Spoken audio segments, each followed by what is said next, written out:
இங்கே ஒரு தாத்தா சிட்டியில் இருக்கக்கூடிய தன் பேரனோட வீட்டுக்கு வர்றாரு. வந்த உடனேயுமே அவங்களுக்கு தான் கையாலேயே வந்து சாப்பாடு செஞ்சு பரிமாறுறாரா. பேரனோ வந்துட்டு சாப்பாடு ரொம்ப நல்லா இருக்கு அப்படின்னு சொல்லிட்டு இருக்கான். ஆனால் அவனோட ஒய்ஃபோ வந்துட்டு இல்லை, கறி வந்துட்டு சரியாகவே வேகலை, ரொம்ப ஹார்டாக இருக்குது அப்படின்னு சொல்கிறாளா. இதை கேட்டுட்டு தாத்தாவோ அடுத்த தடவை வந்து இன்னும் கொஞ்சம் நேரம் வந்து அதிகமாக வேக வைக்கிறேன் அப்படின்னு சொல்லிட்டு இருக்காரா.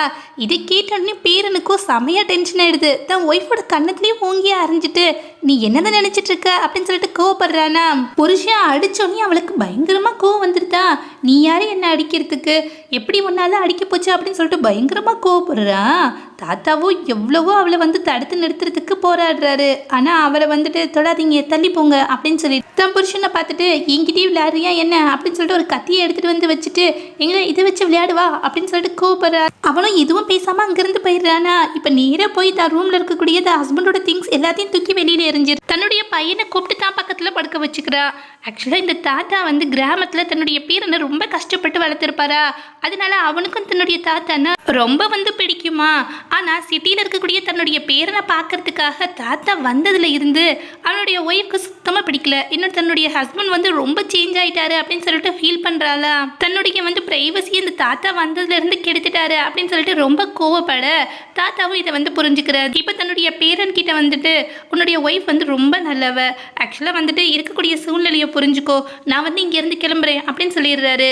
இப்போ ஊருக்கு போகிறதுக்கு முன்னாடி தன் பேரனோட பொண்டாட்டிக்கு தான் கையாலேயே சமைச்சு வந்து கொடுக்குறாரா. இப்போ அவ்வளோ அதை சாப்பிட்டு பார்க்குறா. அது ரொம்பவுமே டேஸ்ட்டாக இருக்கா. காலையிலேருந்து உனக்காக ப்ரிப்பேர் பண்ணிட்டு இருக்கேன் அப்படின்னு சொல்ல அதை டேஸ்ட் பண்ணி பார்க்குறாளா. அது மட்டும் இல்லாமல் அவளுடைய பையனும் தாத்தா வந்து இதை காலையிலேருந்து ப்ரிப்பேர் பண்ணிட்டு இருக்கு, உங்களுக்கு பிடிச்ச டிஷ் தானம்மா அப்படின்னு சொல்லி கேட்குறானா. அவளும் ஆமாம் அப்படின்னு சொல்லிட்டு அதை வந்து சாப்பிட்டு முடிச்சிடுறான். ஆனால் அடுத்த நிமிஷமே தாத்தா கிட்ட ஆமாம் நீங்கள் வந்து ஞாயிற்றுக்கிழமை ஊருக்கு கிளம்புறீங்க தானே அப்படின்னு சொல்லி கேட்குறாரு. இதை கேட்டோன்னே அவருக்கு ரொம்ப கஷ்டமாக போயிடுதா. ஆமாம்மா நான் வந்து சண்டே ஊருக்கு கிளம்புறேன் அப்படின்னு சொல்கிறாரு. இதை கேட்டோன்னே தான் அவளுக்கு நிம்மதியாகவே இருக்குது. இப்போ அதே போல் வந்து ஞாயிற்றுக்கிழமை அவர் தன்னுடைய கிராமத்துக்கே கிளம்பிடுறாரா. பேரனுக்கும் வந்து தன்னுடைய தாத்தாவை அனுப்புறதுல இஷ்டமே இல்லை. இருந்தாலும் ஒய்ஃப்காக வந்து அனுப்பிச்சி வைக்கிறான். இன்னொரு பக்கம் அவனுடைய பையனும் நானும் வந்து உங்களோடையே வந்துடுறேன் தாத்தா அப்படின்னு சொல்லிட்டு இருக்கானா. இதை கேட்டோன்னே இன்னும் அவருக்கு கொஞ்சம் கஷ்டமாக போயிடுது.